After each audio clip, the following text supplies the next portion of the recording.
As many as 40% of American adults have a snoring problem. Snoring can have serious impact on your health, your relationships, and your quality of life. There are many products available to resolve this problem, but are they effective? Dr. Peter Michelson discusses the causes of snoring and the range of treatments, including the mandibular repositioning device known as an MRD. Snoring and sleep apnea are all about obstruction.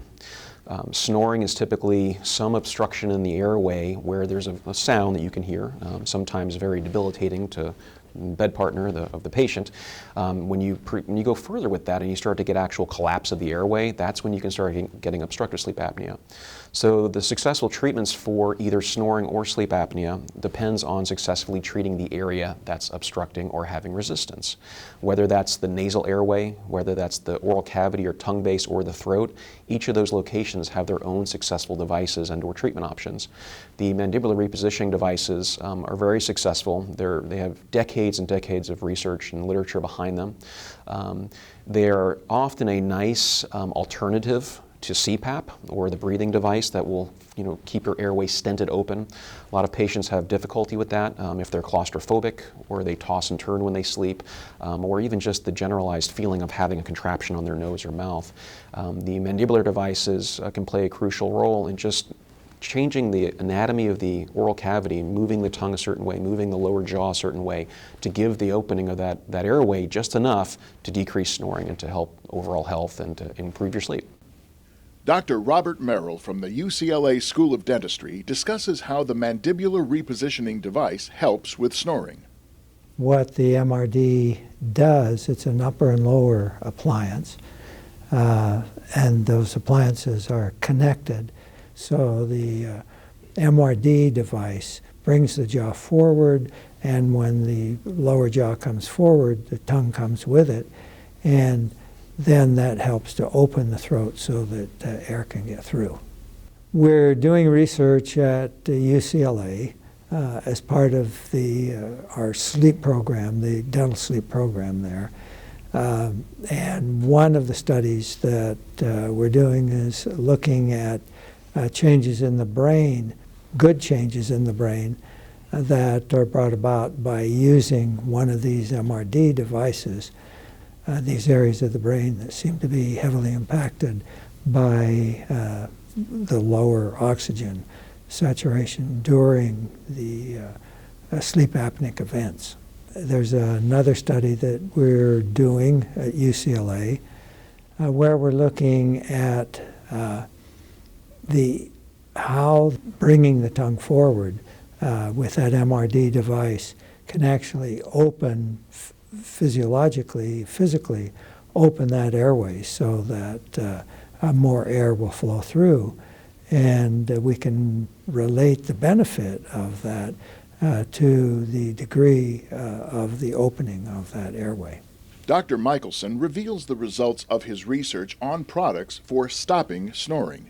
So I started this project which actually turned into a paper that was in a peer-reviewed journal and published, where I compared some of the most common devices that I saw out there, and I compared them with both subjective and objective instrumentation. One of the products was a lubricating device. It was a lubricating spray that was designed to lubricate the back of the throat and decrease snoring. Then there were the nasal strips that you would put on your nose, and which can open up the external nasal valve and as that company claimed, decrease snoring and mild sleep apnea.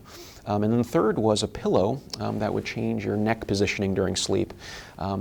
I obtained those products. I obtained a patient population that wanted to be involved in the study, and then I had them use the devices, and I had them fill out both subjective questionnaires, and then I also used a validated home sleep test called the SNAP test, which is actually still in use today. When I crunched all the data and looked at everything, nothing worked. I also saw some dangers in patients trying to treat themselves.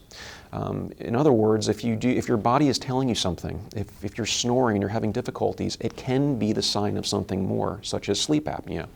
And what I wanted to get out there was the importance of the proper medical evaluation and also the importance of not falling prey to, in other words, caveat emptor, buyer beware.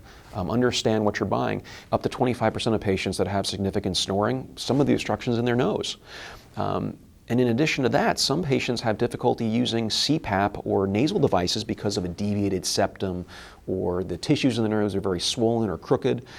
So an ear, nose, and throat physician with a good examination can often and sometimes will offer a surgery at the start, before you're actually offered an MRD or CPAP, to correct very deviated or abnormal anatomy so that we can start at ground zero. When we come back, we'll see how snoring affects your health and your relationships.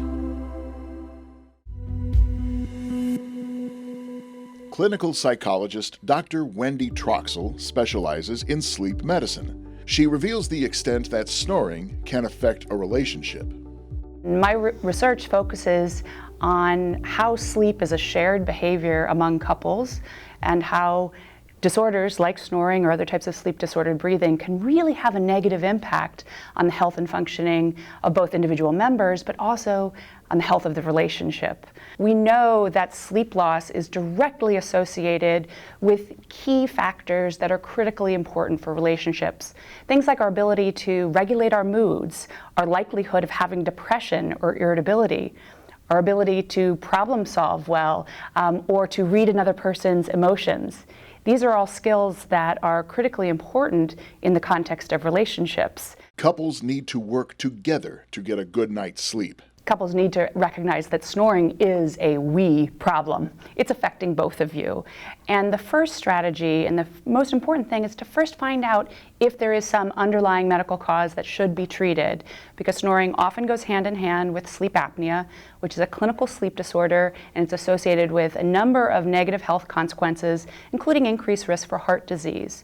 So as a partner, you can be a major supporter of the health of your spouse. Noel Lindsay outlines the criteria someone should consider to find a device to control their snoring. Custom devices available from dentists to treat snoring are ideal, but they cost $2,000 to $4,000, and that's after insurance. Fortunately, for a small fraction of that price, you can get a device that you can fit to your own teeth, like an athletic mouth guard. Years ago, we were the only ones who had such a device. But now there are dozens of them, so how do you know which one to get?